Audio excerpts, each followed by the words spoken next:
प्लामथ द्वीप में कैप्टन दीपक हर दिन अपने जहाज सेरेनिटी को लेकर एक प्रसिद्ध टूना मछली को पकड़ने जाता है, जिसे उसने इंसाफ नाम दिया है।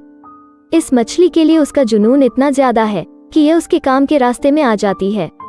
एक दिन जब इंसाफ चारा ले लेती है तो उसके नाविक दाऊद के लाख मना करने के बाद भी दीपक मछली पकड़ने आए पर्यटकों को फिशिंग रॉड ना देकर खुद ही इंसाफ को पकड़ने लग जाता है। और जब पर्यटक उससे रॉड मांगते हैं तो वो उनको चाकू दिखाकर डराता है। इसलिए पर्यटक यात्रा के पैसे देने से मना कर देते हैं। पर सबसे बुरी बात तो इतने झमेले के बाद भी इंसाफ उसके हाथ से निकल जाती है। ये पूरी घटना को रिजवान समुद्र तट पर खड़ा देख रहा होता है, जो दीपक से मिलने को इतना बेताब है कि वो सूट पहने हुए ही पानी में दौड़ पड़ता है, लेकिन दीपक से नहीं मिल पाता। यात्रा खत्म होने पर पर्यटक बिना पैसे दिए ही चले जाते हैं। दाऊद को डर है कि आज उसे कोई पैसे नहीं मिलेंगे, पर दीपक जानता है कि थोड़े पैसे कैसे कमाए जाएं। वो अपनी दोस्त कामिनी के पास जाता है और थोड़ी मस्ती करने के बाद वो उसे पैसे उधार दे देती है। इसी मौके का फायदा उठाकर दीपक कामिनी से उसके बेटे के बारे में पूछता है, क्योंकि वो दाऊद को काम से निकालने का सोच रहा है। उसके बाद दीपक जाकिर के बार में ड्रिंक करने जाता है, फिर दाऊद से मिलकर उसको पैसे दे देता है और उससे अगली सुबह एक और यात्रा के लिए फिर से आने को पूछता है। लेकिन इस बार वो लोग कोई भी पर्यटक नहीं लेंगे, सिर्फ इंसाफ को पकड़ने जाएंगे। दाऊद सोचता है मस्ती की यात्रा में ईंधन उड़ाना बेवकूफ़ी है जब उनको पैसों की कमी है। पर दीपक को कोई चिंता नहीं, उसने आज ही इंसाफ को देखा था, मतलब इंसाफ आस पास ही है और उन्हें फिर से कोशिश करनी चाहिए। शाम को दीपक घर वापस आता है और नशे में अपने बेटे की यादों से बातें करने लगता है। वो माफी मांगता है कि उस मछली को पकड़ नहीं पाया। दीपक उन दिनों को याद करता है जब वो अपने बेटे के साथ मछली पकड़ा करता था। उसी समय उसका बेटा प्रतीक अपनी माँ के घर पर अपने बाप के फोटो को देखकर उन्हीं सेम बातों को याद कर रहा है। अगली सुबह दीपक अपने ट्रक में बंदरगाह जाता है और पास से गुजरती बस से घूरते हुए रिजवान पर ध्यान नहीं दे पाता। दीपक और दाऊद एक और यात्रा में इंसाफ को पकड़ने जाते हैं, लेकिन उस मछली को खोज भी नहीं पाते। फिर जब वो द्वीप पर वापस आते हैं तो दीपक दाऊद को दुर्भाग्य का कारण बताकर नौकरी से निकाल देता है। यह सब कामिनी अपनी खिड़की से चुपचाप देख रही होती है। शाम को दीपक जाकिर के बार में पीने जाता है। जाकिर उसे किसी थेरेपिस्ट से मिलने की सलाह देता है, पर दीपक यह बात नजरअंदाज कर देता है। उनकी बातचीत को अचानक दीपक की एक्स वाइफ कविता, जिसे उसने सालों से नहीं देखा, काट देती है। कविता दीपक को जगदीश कहकर पुकारती है और कहती है कि किसी प्राइवेट जगह में चलकर बात करते हैं। दीपक कविता को अपने जहाज में ले जाता है। एक बार फिर कामिनी अपनी खिड़की से देख रही होती है। कविता यह बात मानती है कि दीपक सही था। उसका नया पति पी पी कर बेरहम हो गया और उसकी और प्रतीक की पिटाई करता है। दीपक उसे तलाक ले लेने को कहता है, लेकिन वो ऐसा नहीं कर सकती। उसका पति एक प्रभावशाली आदमी है जो बड़े बड़े लोगों को जानता है और उसको इतनी आसानी से जाने नहीं देगा। जब भी वो लड़ते हैं, प्रतीक डर के मारे अपने कमरे में छुपकर कंप्यूटर गेम से अपना ध्यान भटकाता है। उसके टीचर कहते हैं कि उसके पास एक अनोखी क्षमता है, लेकिन वो टूटा हुआ लगता है। प्रतीक की वजह से ही वो यहाँ आई है। वो उसे बचाना चाहती है, जिसके लिए उसे दीपक की मदद चाहिए। उसका पति भी इस द्वीप में जल्द ही आने वाला है और वो दीपक के जहाज में एक यात्रा फिक्स करना चाहती है। वो 1 करोड़ रुपए देने को तैयार है अगर दीपक इस यात्रा के दौरान उसके पति को नशे की हालत में समुद्र में धकेलकर शार्क्स को खिला दे। दीपक यकीन नहीं कर पाता कि वो क्या सुन रहा है और कविता को अपनी जहाज से निकालकर यात्रा में चला जाता है। समुद्र तट की ओर दौड़ता हुआ रिजवान फिर से दीपक से नहीं मिल पाता। सुबह को दीपक जब बहुत सारी मछलियां पकड़कर घर वापस आता है, कामिनी वहां उसका इंतजार कर रही होती है। वो कविता के बारे में जानना चाहती है, लेकिन दीपक उसके सवालों का जवाब देने से मना कर देता है और समुद्र में तैरने चला जाता है। जैसे ही दीपक समुद्र के अंदर जाता है, उसे आवाजें सुनाई देने लगती हैं। कविता का पति उस पर चिल्ला रहा है और प्रतीक उससे बोल रहा है कि एक काम है जो तुम्हें करना ही होगा। वो प्रतीक को अपने साथ तैरता हुआ देखता भी है, लेकिन जब वो उसके पास जाने की कोशिश करता है तो दीपक की नींद उसके घर के टेबल पर खुलती है और वो टेबल की गीली सतह को छूता है। ठीक उसी समय प्रतीक अपने कमरे पर अपनी वीडियो गेम खेलकर पर्दे से बाहर आता है और अपनी टेबल पर पानी गिरा हुआ पाता है। दीपक अपने सपनों में देखे बेटे की झलकों से विचलित है और जानने के लिए उत्सुक है कि क्या वो यहाँ है। उसी दिन कविता का पति फारूक द्वीप पर पहुंच जाता है। वो बिना समय बर्बाद किए कविता के होटल रूम में आकर उसको कपड़े उतारने को कहता है ताकि वो उसके शरीर की जांच कर पाए। फारूक को कविता की जांघ पर एक निशान मिलता है जो उसको बिल्कुल पसंद नहीं आता और वो कविता को सजा देने के लिए अपनी बेल्ट निकालता है। इसी बीच दीपक लैला की दुकान में पैसे चुकता करने जाता है और कुछ नए चारे खरीदता है। लैला उसे बताती है कि कविता के बारे में द्वीप के सभी लोगों को पता है कि फारूक किस तरह उसको मारता है। वो यह भी बोलती है कि रिजवान नाम का एक आदमी तुम्हें ढूंढ रहा है, लेकिन दीपक ध्यान दिए बिना ही चला जाता है। जब दीपक अपने जहाज पर पहुंचता है तो फारूक और कविता वहां होते हैं। कविता उसे जगदीश न कहकर मिस्टर दीपक बुलाती है, क्योंकि फारूक को नहीं पता कि वो असल में कौन है। फारूक दीपक के उसको समुद्र यात्रा पर ले जाने के इनकार की शिकायत करता है। दीपक फिर से उसको मना कर देता है कि मेरे पास अभी कोई नाविक नहीं है और बिना नाविक के पर्यटकों को यात्रा पर ले जाना कानून के खिलाफ है। फिर भी फारूक मानता है कि पैसों से कुछ भी हो सकता है और तय करता है कि वो कल सुबह 7 बजे समुद्र यात्रा के लिए आएगा। वो दीपक को भी टाइम पर पहुंच जाने को कहता है और जाने से पहले अपनी बंदूक दिखाता है। फारूक की चिंता छोड़कर दीपक समुद्र में इंसाफ को ढूंढने चला जाता है और एक बार फिर रिजवान बंदरगाह पर थोड़ी देर से पहुंचता है, लेकिन जब वो अपनी घड़ी देखता है तो उसको लगता है कुछ तो गड़बड़ है। आज उसके नियमित समय में 20 सेकंड का अंतर है। दीपक आज भी इंसाफ को नहीं पकड़ पाता, पर वापस आने से पहले बाजार में बेचने के लिए कुछ मछलियां जरूर पकड़ लेता है। इसके बाद वो कामिनी के साथ रात बिताता है, जो उससे फिर से कविता के बारे में पूछती है और उसको कहती है कि तुम्हें उस औरत को बचाने या टूना मछली को पकड़ने में से एक चुनना होगा। बाद में दीपक बाजार जाता है, जहां उसे दाऊद मिलता है, जिसने सुना है कि फारूक समुद्र यात्रा के लिए 10 लाख देने को तैयार है।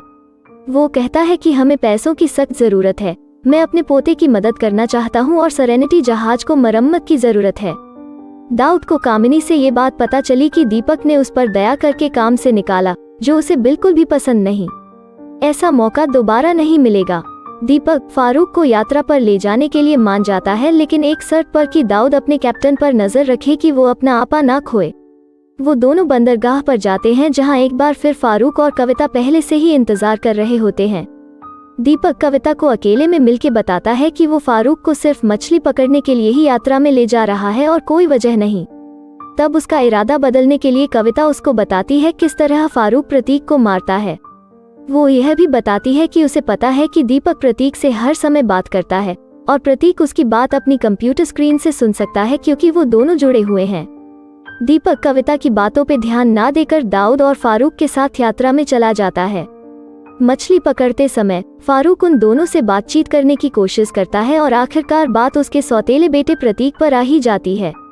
वो प्रतीक को अजीब कहता है और शिकायत करता है कि वो लड़का उसके साथ बाहर खेलने आता ही नहीं, बल्कि 24 घंटे अपने कंप्यूटर में घुसा रहता है।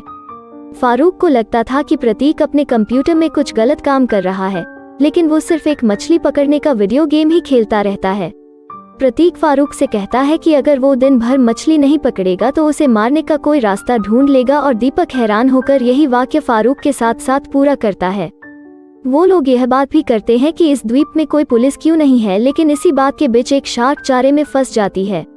फारूक शार्क को बाहर खींचने की कोशिश करता है और नौतल पर फिसल जाता है, लेकिन दीपक मौके का फायदा नहीं उठाता और वो दाऊद के साथ शार्क को पकड़ने में फारूक की मदद करता है।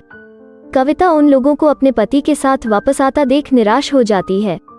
जब फारूक फ्रेश होने जाता है तो वो दीपक के पास जाकर पैसों से उसका मन बदलने की कोशिश करती है, क्योंकि फारूक कल भी मछली पकड़ने जरूर आएगा। दाऊद चुपके से उनकी बात सुन रहा है। कविता दीपक को बताती है कि ये सब प्रतीक का प्लान था और हमारा बेटा चाहता है कि तुम ऐसा करो क्योंकि उसको न्याय चाहिए। लेकिन बात पूरी होने से पहले ही फारूक आ जाता है और कविता को वापस ले जाता है। उस द्वीप में एक तूफान आने वाला है, जिसे रिजवान बंदरगाह पर खड़ा देख रहा है। उसी समय दाऊद दीपक से पूछता है कि आखिर पूरा मामला है क्या। दीपक दाऊद को एक बार में ले जाकर पूरी कहानी बताता है कि वो पहले जगदीश नाम का एक फौजी था, लेकिन जब वो युद्ध से वापस आया तो उसका दिमाग खराब हो चुका था और कविता ने फारूक के लिए उसको छोड़ दिया। इसलिए दीपक को लगता है कि वो युद्ध से कभी वापस आया ही नहीं। 1 करोड़ के प्रस्ताव को सुनकर दाऊद दीपक को याद दिलाता है कि उसे लालची न होकर उस प्रसिद्ध टूना मछली को पकड़ने में ध्यान देना चाहिए, न कि किसी इंसान की जान लेने में। दाऊद के जाने के बाद दीपक अपने जहाज में जाकर बारिश में शांत मन से सोचने लगता है। अचानक उसे प्रतीक की उसको पुकारने की आवाज सुनाई देती है, जो कामिनी अपनी खिड़की से देख रही है। उसी पल कविता वहां आ जाती है और दीपक को दिखाती है कि उसकी दी हुई अंगूठी उसने अभी तक संभाल कर रखी हुई है, क्योंकि वो उसके बारे में आज भी सोचा करती है। फिर वो दीपक को चूमती है और दीपक फारूक का खून करने को मान जाता है, लेकिन बदले में उसे प्रतीक से मिलाने को कहता है। कविता मान जाती है और उसको कहती है कि मैं आज भी वही लड़की हूँ जिससे तुम्हें प्यार हुआ था। फिर दीपक उसके साथ जहाज के अंदर ही व्यस्त हो जाता है और उसके बदन पर फारूक के मार के निशान देखता है। कविता कहती है कि हम दोनों ही अपनी अपनी जगह दुखी हैं। जैसे ही वो मस्ती कर लेते हैं, दीपक बोलता है कि वो फारूक को मारेगा और कविता को भगा देता है। उसके बाद दीपक प्रतीक से बात करने लगता है, यह मानते हुए कि वो उसे सुन सकता है, और वो अपने बेटे को वादा करता है कि उसके लिए वो यह काम करेगा ताकि वो आखिरकार घर से बाहर आ पाए। जब दीपक घर वापस आता है तो रिजवान वहां उसका इंतजार कर रहा होता है, जो खुद को एक मछली पकड़ कंपनी का विक्रेता बताता है।